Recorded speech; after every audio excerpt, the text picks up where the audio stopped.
What's up? What's up? What's up, good people? It's your girl, Miss Keisha, with a little chat and shoe. And guess what we are? We are in the studio tonight. I know I've been switching it up. It's been a lot going on. Just bear with me. I'm going to get back on my schedule. But tonight, people, we are here to continue my story. I hope everyone is doing well. I pray that everyone is finding a way to celebrate Women's International Month. It is all about supporting women this month. And also, it is Mental Health Awareness Month. So it's okay to say, sis, you good? Bruh, you good? That might be what they need to hear, or they just need someone to show some concern for them. Okay, so let's spread love, let's show love, let's walk in joy. All right, so we're gonna get right into this so we can finish this series up. So if you've been watching, we had part one. Well, I just basically told my story from the last four almost 5 years. Well, 5, almost 6 years. And then part two was about why I don't go to church. Now, before we get started into part three, I want to go back and address some things. All right. First, I choose not, let's talk about church. I choose not to go to church because I choose not to deal with church people.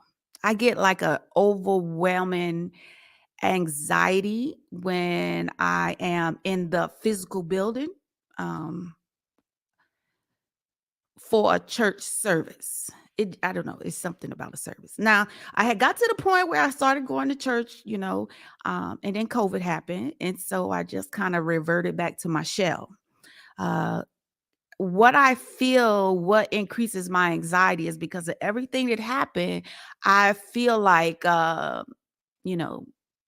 know this might sound crazy to you, but if you were in my shoes, you would understand. But I feel like, what are they saying? Am I doing something wrong? Am I dressed appropriately? And so to alleviate that anxiety, because once that anxiety comes about, I'm no longer invested in the message. So I go to Bedside Baptist every Sunday. I do. And I pay my tithes, Cash App, Venmo, whatever. That's my offering. That's how I do it. So yes, so no, I still believe in God. I still have a relationship with God. I just don't go to the physical church. That's all. And then I know in time, just like I was to a point where I was starting to feel comfortable at one point before COVID happened, I'll get back there, But so the next point that I want to point out is that when I talked about everything that happened to me, I want to make it known that I am not angry with my daughter. I'm not. And that it wasn't jealousy of why I was angry with my old friend. I am angry with my old friend because I feel like as a woman and as a mother, how would she feel if someone would have done that to her child? I feel like her and her husband were the adults, and I feel like they took advantage of the situation. I'm not sure what their motives was, but I feel like they took advantage of my children who were in a vulnerable state, and they knew how my children have been raised and that they were going to honor them because of their positions in the church and who they had became in our lives as a family. And they took advantage of that. So that is why I have, I wouldn't say negative feelings. I would say that, we would never be in that space again. And like I said, some days I forgive with no problem. Other days I think about it. and I'm angry again and I have to find forgiveness. But that is why, because I feel like they were the adults. And it has nothing to do with, now it to a degree it has something to do with church. As far as my biblical issue was, they were the heads of that church. And if they really thought that I was, possessed with the Jezebel spirit, it was his responsibility as the pastor. It was his responsibility while I was still a member of that church, which I had not removed my membership. It was his responsibility to draw me back in. I was his responsibility. So if that's what he really felt, the blood was on his hands. But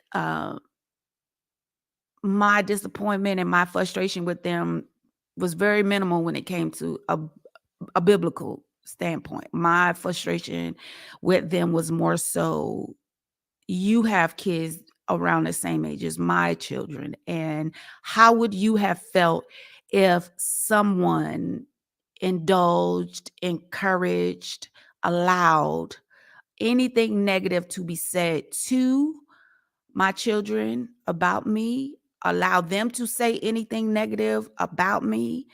um it was just wrong. It was just wrong. So I just want to clear that up. All right, people. So I am not frustrated or upset with my daughter at all. um has this affected our relationship? Yes. It does. It has. And I know my daughter is still growing, so I do give her grace. And we have our rough times, but no, I'm not upset with my daughter about that. Um, because I feel like, she was being led. Because if someone would have stepped in and not said something negative, then it might have turned out differently. So now we're going to go into the remnants of all of this, because what I think people fail to realize is this: the biggest thing, every action has a reaction.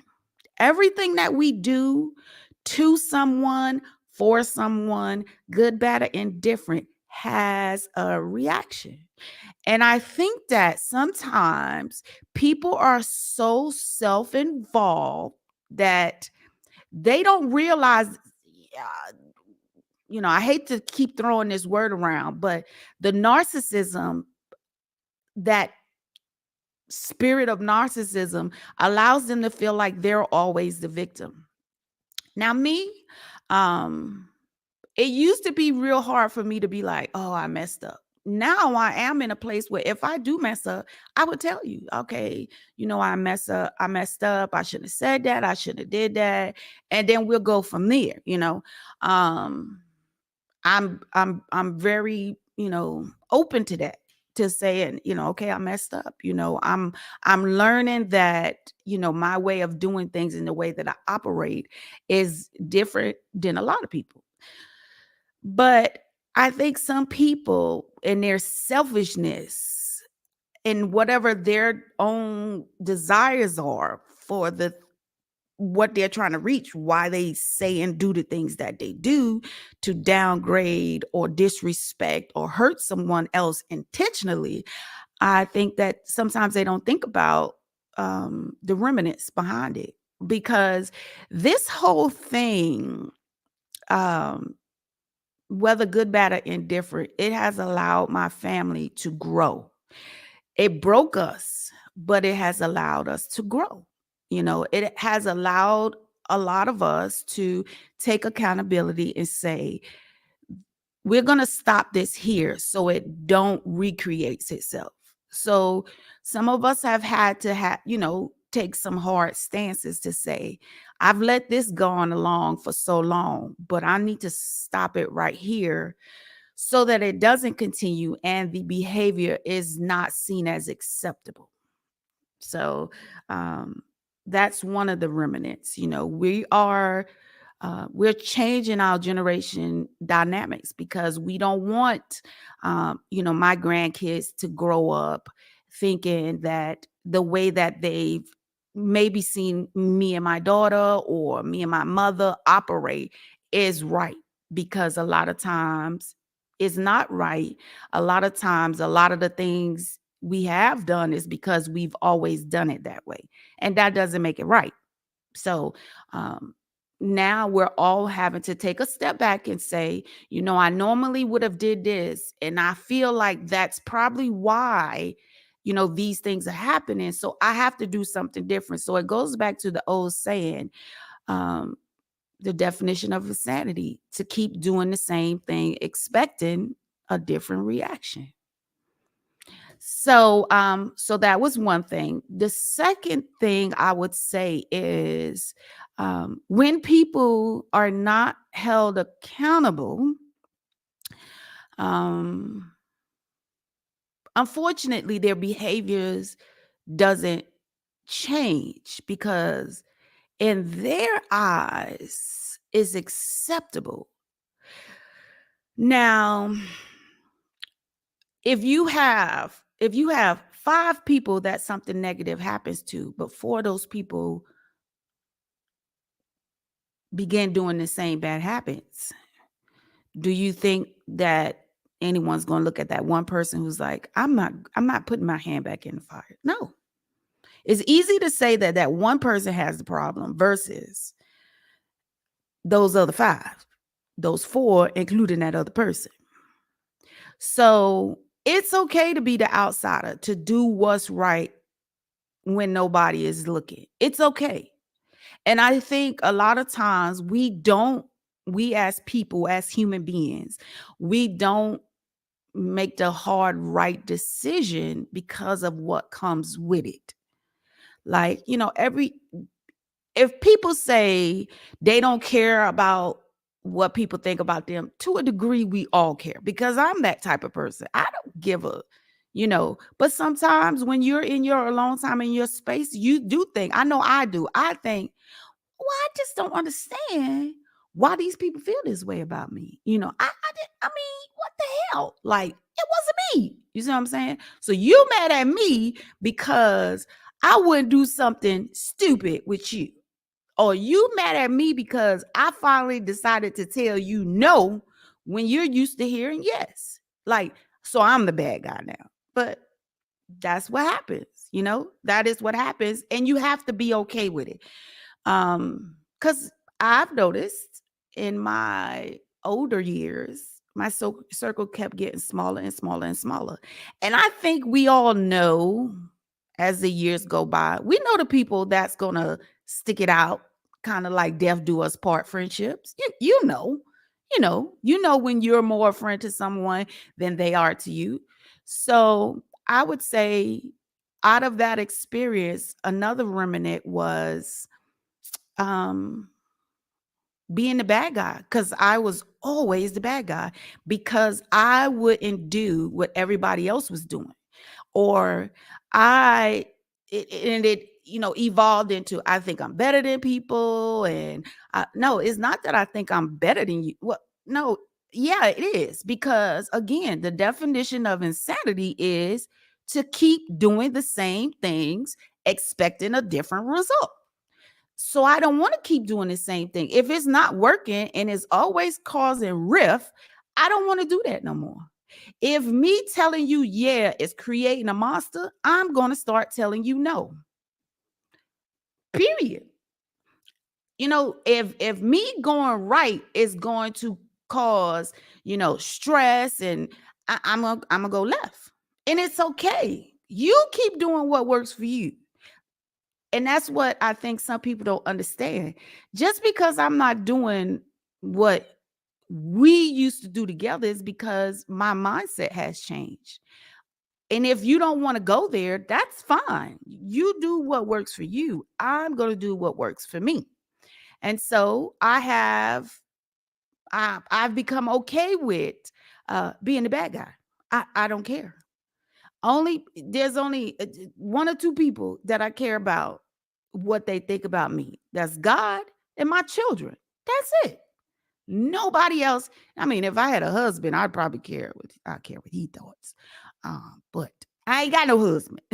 So, um, those are the only people that I care about what they think. And the reason why I care about what my kids think is because my kids are an extension of me. And I feel like as a mother, it's my responsibility to raise them up, to give them wisdom, to help them become a good citizen, a good person, and then to allow God to take over, once my job is up. But your job as a mother is never really up as long as you and your children are on this earth. You know what I mean? Um, so yeah, I don't worry about what people think. And it's okay. If you don't want to talk to me, if you want to delete me on Facebook, and I think I've only deleted like a block like 2 or 3 people ever on Facebook. But and they were just being a nuisance, but I it's okay. It's okay that we're not friends anymore. It's okay that you don't like me, or we had a disagreement, or I called you out, or because I have become very vocal about my emotions and my feelings. I'm going to tell you how I feel. I am going to tell you how what you did made me feel. I'm not going to wait on it. I'm going to tell you. And that is something that I've overcome in um counseling, because I believe had I overcame that 5 years ago, those things probably wouldn't happen, because I would have spoke up instead of worrying about, well, how I don't want to hurt this person's feelings. I love them. I'm a I wouldn't have ended up in that position. So yes, I am in a place now where, it is what it is. Like either you gonna love me or you not gonna love me. But the Lord say you need to love your neighbor. So you need to love me. You ain't got to like me, but you need to love me. But I would say, there's just something, there's always going to be remnants of every situation that you're in. You got to take from it the good and learn from the not so good, you know? Um, Another remnant that came from it is I was able to actually deal with some things about me that I hadn't dealt with in a while, because I was so focused on the 4 years prior to that. I was so focused on the 2 years prior to that, rather, my healing from that breakup, until you think you have something significant, you have this major incident happen in your life, and you feel like, oh, I'm dealing with all these different things, I'm there. No, but what I've learned about healing is that healing is a marathon. You have to pace yourself, because um you can be working on, say you want to stop smoking, and when you stop smoking, something you realize, I stopped smoking, but I started doing more of this, or I was doing more of that. And now I'm, really doing more of that. So it's like, well, why am I doing that? You know what I'm saying? So, um, there's always, like, there's layers to it. There's layers to healing. There's layers to us, there's layers to our way of thinking. So, you just have to be, patient with yourself and be patient with other people. So yes, I learned a lot about myself. I learned that healing is a marathon. Like, I don't think before God pulls out a ticket, there is going to be one person that's completely healed. I don't, that is Keisha's take. I don't think that there is ever going to be one person say, I'm completely healed. You know, I because if that's the case, I feel like you stop learning. You stop learning about yourself. You stop learning about other people. You just stop learning, you stop growing. And so I I take one day at a time. Some days are better than others. Hell, I had a bad day, yesterday, and some days I just have to take a mental health day, because I am depressed. Because the truth of the matter is, yeah, It's hard. It's hard when you're dealing with someone that you really love and you have to stand your boundaries when normally you wouldn't stand your boundaries. So I'm not going to tell you that it's going to be easy because it is not. It's easy when it is not someone that's close to you. Even if it's a friend you might have had, like, not a long-term friend, say you and your friend of 30, 40 years. Now that's going to be hard.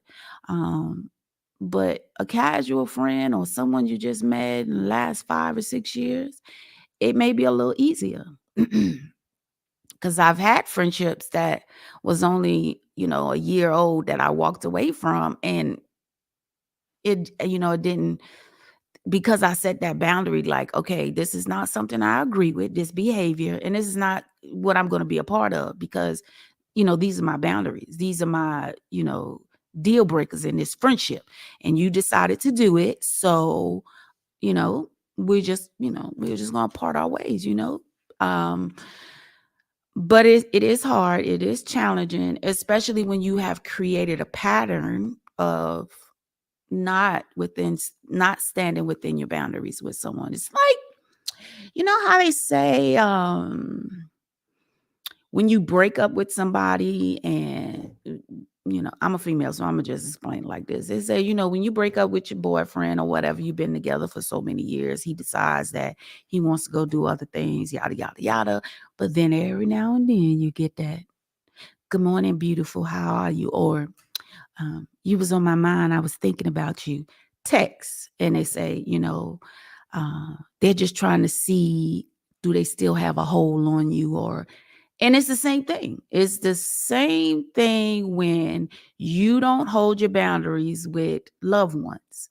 And then when you finally decide to hold your boundaries, it hurts because you wanna, spend time and you want to do things and you want to feel that feeling that you felt, joy being with that person, but you can't because at the end of all that euphoric feeling, you're left with, what the hell am I doing? I'm creating a monster. When, just like with the dude, they're just seeing how far they can go with you. And then they go off, do their thing. And then when they're ready to come back, they do the same thing. So it's it's a slippery slope. But boundaries are very important. I wish someone would have told me about boundaries. I think boundaries should be a part of, leadership training, like, um, or something that they teach in high school. I don't know. Everybody should be instructed to develop boundaries for themselves. Very, very much so. Because your boundaries protect you from unnecessary bullshit, basically. That's what your boundaries do because life is going to happen. There's just certain shit that you can't avoid. But your boundaries protect you because your boundaries support your non-negotiables. So now that I have boundaries and I'm standing within my boundaries, um, there are sometimes I don't. Mhm. But it usually comes back and bite me in the ass. And then I have to, the Lord reminds me, remember what I told you. You keep doing the same thing over and over again, you're gonna keep getting the same response. So yeah, so those are some of the remnants from the whole situation. Like, I know there are people who have had church hurt. And I would say I have learned that church hurt has nothing to do with the church. Church hurt has to do with church people. That's it. I put up a meme last week. I posted something on Facebook last week and I said, I would be a better Christian if it wasn't for people. And that is the truth. Like, the devil is just like Judas. The devil uses our people, uses us against each other. And if you're not smart enough to see it and smart enough to, stand your boundaries, then you fall for the okie doke. And, I was young. I mean, I wasn't young, but I had never experienced that. And yeah, I have a wound that is still healing. But I would say, as far as like, there would never be a relationship with she and I, or her and her husband and me again, ever. Like, if they were to call on me, in need and I could help, I would assist the best I could. But that would be considered to me like charity. Like, if the homeless shelter called and said, "Keisha, you always giving us donations. We need a dozen paper towels. I got you." You understand what I'm saying? I would never, and I never have, talked bad about them. I might have said they was evil. I might have said that. I might have said they were selfish, self-absorbed. I might have said those things, but other than that, no. Again, I work on some days I could forgive them, no problem. But other days I think about the whole thing and I just get mad all over again because it really hurt me, and not just that it really hurt me, it hurt my children. And unfortunately, sometimes in life, when our children become of age and they make decisions, you have to sit back and watch that develop. You can't help them. And that was one of those times that I couldn't help them. I had to let each of them come to it, come to the understanding on their own.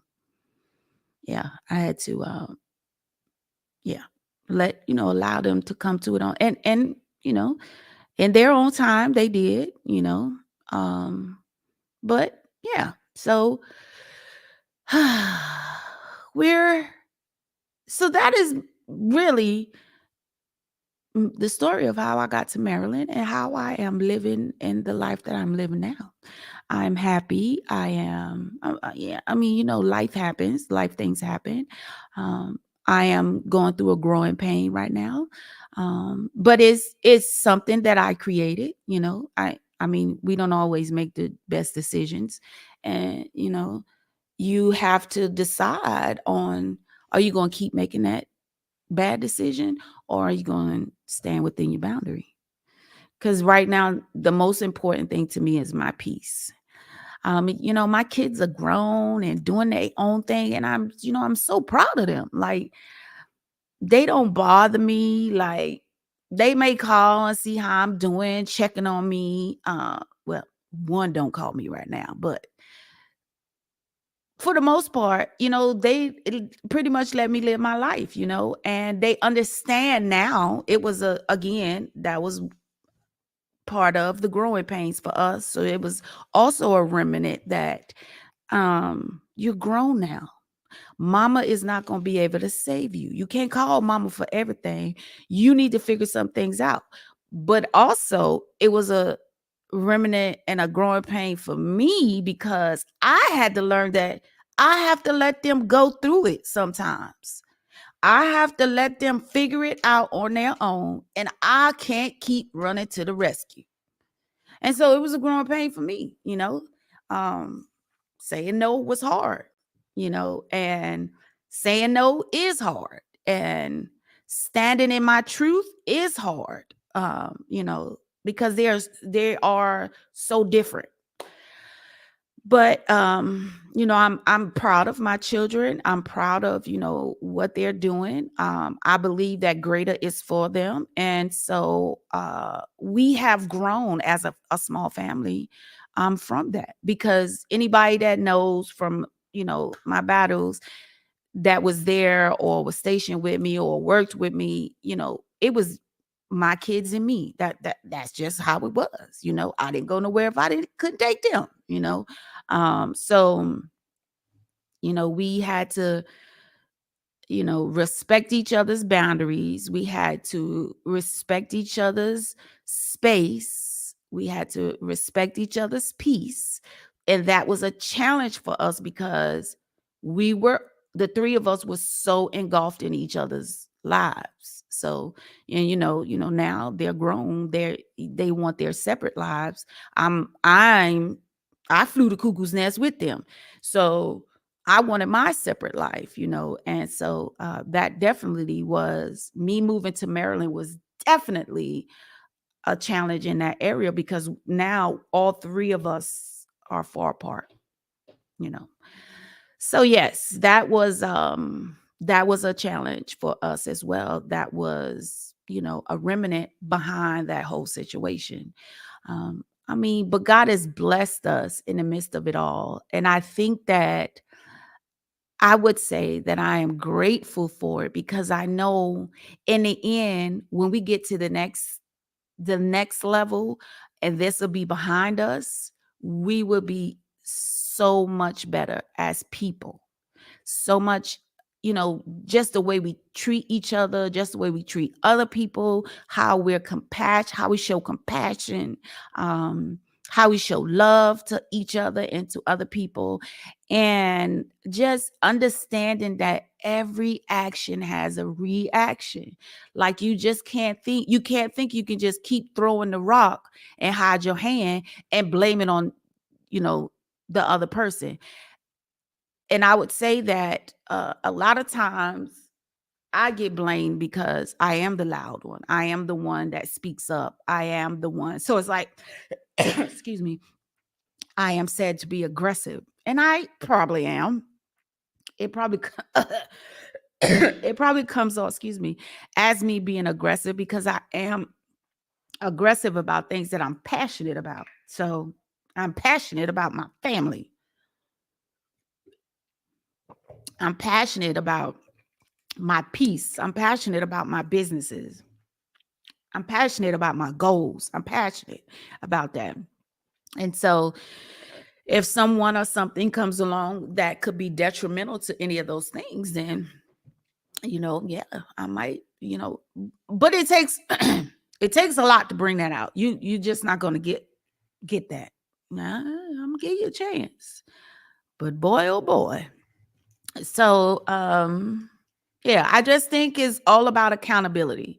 I think that if we can effectively communicate or we can support our boundaries, then we'll be better off. I think that if people would respect each other's boundaries, we'll have less dysfunction within families. We will have less relationships breaking up. We would have so, and I think as a community, if we was to do that, it would be I think we'd be much stronger as a community than what we are now because we really can be stronger than what we are. But it starts within the home. It starts at the nucleus, so yeah. So that is, I am I am just trying to be a better me, and being a better me, and being a better me is causing me to stop repeating bad habits that, you know, expecting a different outcome. So I have to remind myself, okay, these are my boundaries. Okay, there are no expectations on this person. Because a lot of times I think, let me backtrack here, we put unnecessary expectations on people. And half the time, the people do not even know the expectations that we put on them. But they know when they don't meet the mark because we quick to tell them then. But did you ever sit down and communicate to this person that these are your expectations of them? How the hell are you going to get mad that this person did not meet the expectation that you created but never told them? So, and I am guilty of it. So one thing that I do is I have to tell myself there's no expectations, Keisha. Like right now I have a friend and we're pretty close, and um but we're not ready to take that next step into a relationship. But we're really close. We care about each other, and I would say that I love him. but we're not there yet. So when things don't go my way, instead of me responding how I normally respond, well, I can't believe you're doing this, blah blah blah. Why'd you do it? And go into the that broken woman syndrome? I have to remind myself that I don't have any expectations on him. So I have to remind myself, no expectations, Keisha. And then I pull myself back in. Because these expectations that I created in my mind that, okay, if I text you, you need to text me back in 5 minutes, or you don't want to talk to me, blah blah blah blah. You know the crazy shit that go through women head. But I had to remind myself, no expectations, Keisha. Just go with the flow. There are no labels. We have not committed, so there are no expectations. Now I think about, if I could have done this in other relationships, would it have been different? I don't, probably. Um, yeah, probably. But for this one, for one, um, like I said, there is no expectation. There is no, this is where we are. We're still figuring this out. Um, So yes, I have to remind myself, Keisha, there's no expectations. And as soon as I tell myself that, my whole attitude, my whole mood changes. No expectations. No expectations. No expectation. Just like when I get a random text from my ex, I have to tell myself, because before I would think, oh my God, he's thinking about me. He misses me. This is going to be it. Yeah. And then my polar feelings be hurt when this ain't it. You know what I'm saying? So I have to remind myself again, no expectations. Then I could respond back and go on about my day. No expectations. So you have to remember that you can't put expectations on someone and not tell the person about them, but then turn around and be mad when they don't live up to your expectations. Well, damn, that's kind of jacked up. So that was something that I had to learn, and that I'm moving very frequently now. And again, I am a visual, you know, I have to hear it, I have to see it type person. So one thing I go back to when I first started therapy in 2016, I had to write things down to remind myself, this is not who I am. This is who I am. So I still do the same thing now. I have my mantras. I have certain things that I know once the little hamster start racing in my head. Okay, Keisha, this is, these are the things that I have to do. So because you just want to be a healthy you mentally. Like, people go to the gym all the time, work out. I ain't one of them. I might do a little walk here and there, lift a little weight, and then I'm going about my business. But people going to the gym, they're real content about their body, like they want to be buffed and chiseled and all of this. Great. But what about your mind? Are you working your mind to be healed and healthy, and to think healing and healthy thoughts? So it's a combination. You can't have Franks without beans, okay? You got to have them together. You know what I mean? So I wanted to address really what it all boiled down to. Even though I'm telling my story, I want everyone to see that every action has a reaction. Like, you can sit back after this, listening to this. I encourage this. Sit back and think about a situation in a relationship that you had that you just felt like someone did you so wrong. And I want you to think about, what was the boundary that you didn't support, which allowed that person to think that those things was okay because you allowed it so many other times. You know what I mean? You allowed it so many other times. And then it is like, well, I don't like it now. So it can't be just that person's fault. It was a combination of y'all both. So every action has a reaction. Everything that you do to somebody, and then as the person that's knowingly doing the same thing over and over again, you have to understand that at some point everybody gets tired. At some point in life, you're not going to always get that same reaction. And then you will be held accountable for your actions. So there's always, basically, uh, for every action, there's a reaction, which creates a remnant. Now, I thought about karma in this, right? I thought about how does karma work? You know, what are you looking for in karma? And then I saw something that said, well, we do know that the scripture says, vengeance is mine, saith the Lord, right? So you don't get to pay back. God gets to pay back. But nowhere in that scripture or in the Bible does it say it's going to be harsh. Like, just because they hurt you in one way, that doesn't mean that's how it's going to come back on them. So you can't be disappointed. Like, I know a lot of times you'll be like, that person did this to me. Or you, like, for instance, like something we all can relate to, a breakup. And you're like, they're just going on with their life, just like, and I'm over here hurting. You know how you say wanting somebody to hurt because you hurt is like making poison and drinking it yourself, something like that. I probably said that all wrong. I'm a little tired, but you get the gist of it. So just because you don't see the karma, you have to trust that God brought it back.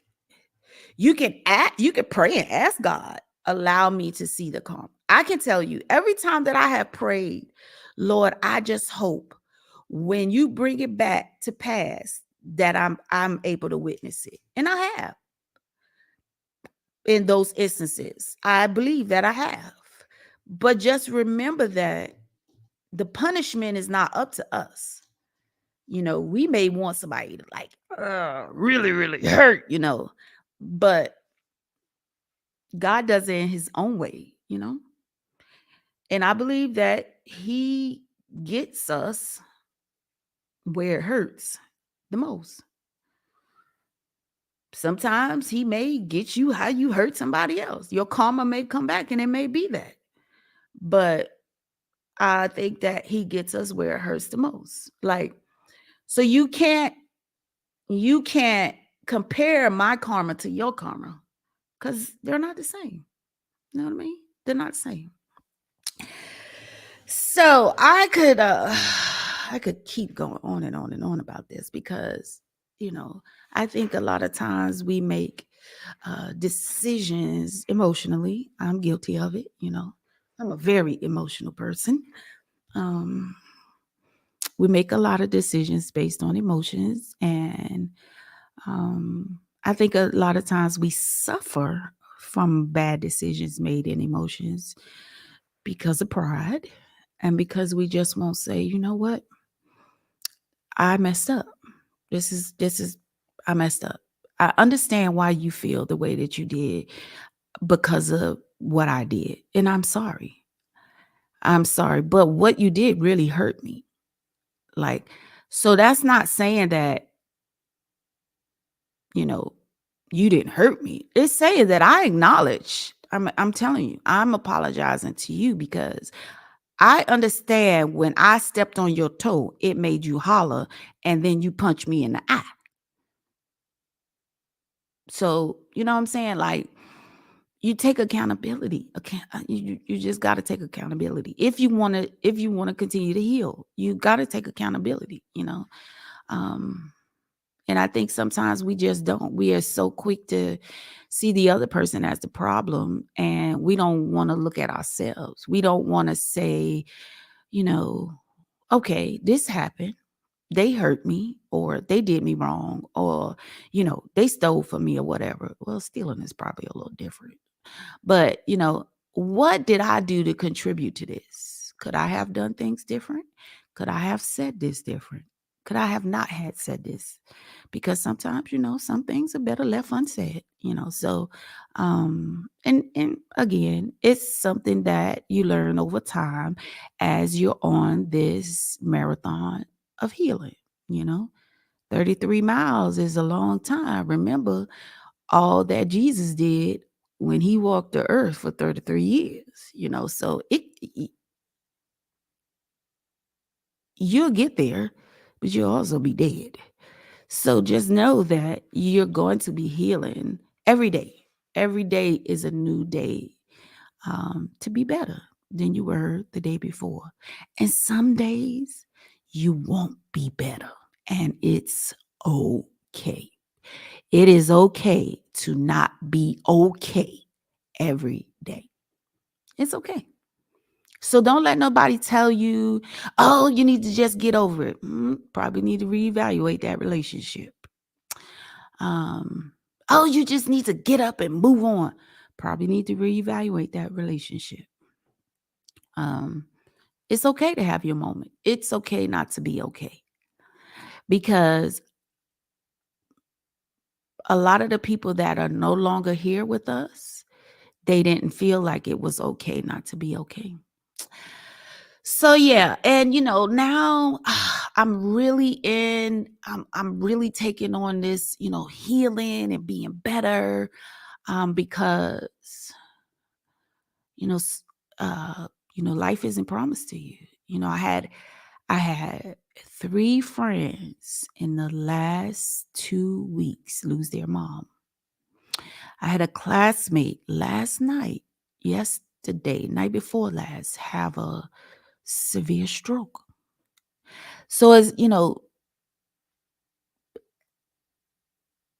tomorrow isn't promised. So you have to make the best out of today. Is Don't make excuses for the decisions that you made or you plan to make. Um if you need to make it right, just make it right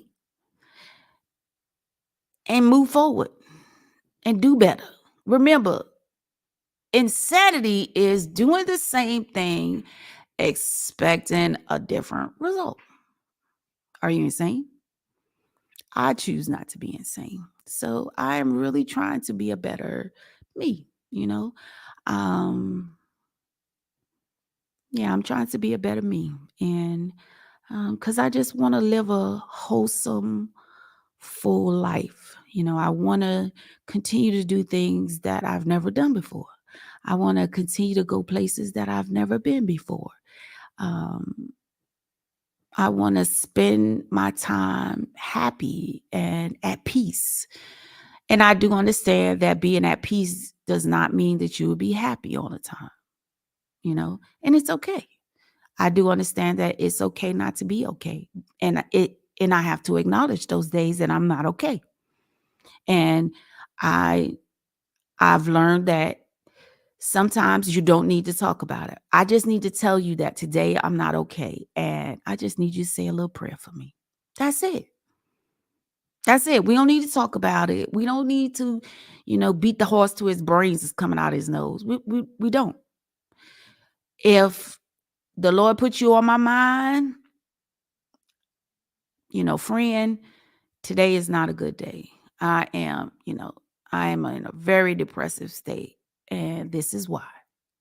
And it's okay for them to say, friend, I got you. I'm praying for you. Did you talk to your therapist? Do you need some food? The simple things. You don't have to rescue everybody. Again, something that I have learned. I don't know if I said this on my last show, but I had a friend, my friend who I was telling y'all about. Yeah. So he said to me, I said, you know what? You don't ever ask me how my day is. I'm always asking you how your day is. You don't ever ask me how my day is. You never ask me if I need anything. You never say, you know, what you need me to do. You need me, I got you, whatever. This is the little thing. You don't ever say those things. And you know what he said to me? This was the first time anybody had ever said this to my face. He said to me, he said, "Well, when was I supposed to ask you?" I'll say, "Anytime that we talking to each other." And he says, "Well, you just always so well put together and always got a plan. And I just figured you had it all taken care of. You strong." And I was like, wow. Like that is not a myth. We say that all the time as women, that especially strong women, type A personality, or we are strong because we have to be strong. We don't always want to be strong, you know. Um, and that, we say it all the time, I was listening to another podcast and it was saying that uh, the husband was saying, I want you to be more feminine and, more soft. But when y'all, and they would say, like, when you was out there hustling with your wife trying to build this company, it was okay for her to have a type A personality. But now that you make it you where you want to be, and she's still trying to grind to get where she want to be because she was helping you get to where you want to be, now you want her to be soft and feminine and all this other stuff, right? So to have someone tell you that to your face, like, it's like, wow, people really do think that. But check this out. Even the strong ones, we don't want to be strong all the time. Like, we want somebody to come and, rub our back and kiss our forehead and say, it's okay. We want somebody to like call us and say, so how was your day today? Anything interesting happen? What's your plans for the weekend? Oh, I was just, and this whole thing, like, just we don't want to be strong all the time, especially now. Women like me that are still single in their mid to late 40s and 50s, we were strong because we had to be. Because 9 times out of 10, they probably were single mothers. They was focused on their careers, focused on, nurturing and taking care of their children so their children could be successful.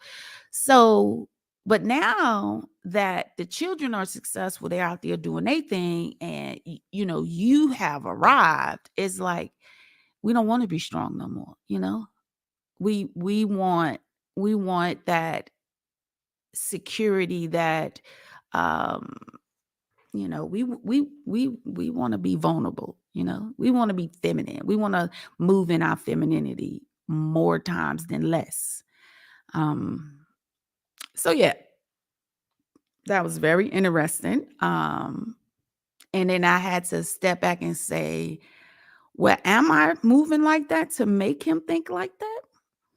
So I had to check myself, because really that's what I was doing. So I had allowed my no expectations to come off a little too harsh. So yeah, I'm working on it. I'm a work in progress. You hear me? I'm a work in progress. So yeah. So I have told my story, and this is how my podcast got started, because I was told that I have something to say, and I will say it on a platform that will reach many people. I'm in the process of writing 2 books, and I will continue my podcast. I am thinking about changing things up a little bit, because I want to continue to reach the masses.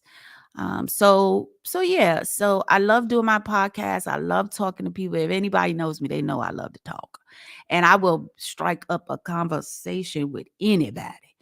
Um, and so I'm going to continue. So I don't do this because I'm looking for fame or fortune. I do this because it's an assignment of mine. It is therapeutic for me.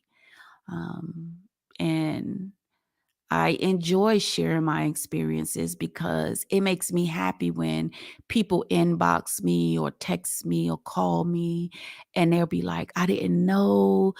And obviously you didn't know, but it's like, I didn't know you were going through that, and you seem so strong all the time. You always have a great personality. You're always so upbeat, and you're always encouraging other people, and you're always supporting other people. I would have never guessed, but you do what you got to do to get through. And so at this point, I'm just putting myself first because I always want to be the authentic me. Sometimes I'm not the authentic me because of I'm so busy pouring out.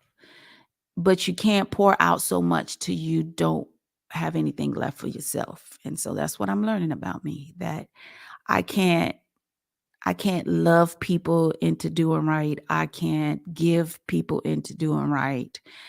Um, all I can do is pray for you. But the reality is I can't pray you into doing right either. All of those things cannot be done because you have to make the decision to do it for yourself. So I can just be the best me that I can for people that I come in contact with. And I pray that they walk away with joy and enlightenment when coming in contact with Keisha. And so I just continue to work on me and be the best me that I can be for me. For me. So that is my story. How I got to Maryland, how I got to this place, how I got to where I am now. So if you have not noticed, I am now on my new journey. And I decided to get locks at my 49th year because I was sitting and thinking, and I still have goals for this year, right? And I was like, you know what I don't want to do? I don't want to take I want to take my lessons learned. I don't want to take my bad behavior into the next 50 years. So I decided to go on this lock journey um, because I'm entering into, God willing, that I see my 50th birthday. My 49th year is my time to journey to prepare for the next season of my life. And so I decided to go into this lock journey.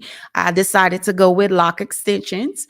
And I'm not really sure why people think that lock extensions are cheating, because it is not. It is just as much work as if you got if you do starter locks. It, trust me, is just as much work. So I'm on that journey. And it's all about healing, self-development, purity, just being genuine and authentic to myself. No more sacrificing my happiness for others' happiness. Like, if we can't do it together for each other, then we probably need to reevaluate this relationship. And it's okay. It is okay. It is okay. So having said that, we're going to wrap up this part 3, and this is going to be the last part to this. We're going to come to you next week with a fresh episode. Unfortunately, we are not renewing our lease here. So we will be like I said, we're working on some new things. We're working on kind of taking the podcast into a little of a different direction so we can capture a more vast audience. So exciting things are coming. But chatting to you with Miss Keisha is here to stay, even if I got to do it in the bathroom. So on that note, remember, this is Mental Health Awareness Month as well as Women's International Month. So support the ladies and ask somebody how they're doing and mean it. Okay? Mean it. Just mean it. And as always, I deem this a blessing to be chosen to do this, to sit and talk to this camera, hoping that someone's on the other side listening to my story, to the things that I have to say, the different topics. and everybody that supports it. I'm just so thankful for all of you guys. I ask that you continue to share, like, and please go to my YouTube and like my YouTube channel if you have not already. And inbox me, send me questions, send me thoughts, send me emails. It's chatting to with Miss Keisha at Gmail. Tell me things that you want to hear. What are your thoughts? What do you want to hear my thoughts on? And we're gonna keep this train rolling, baby. So until next week, I wish you all much love, safety, God's grace, and as always, smooches.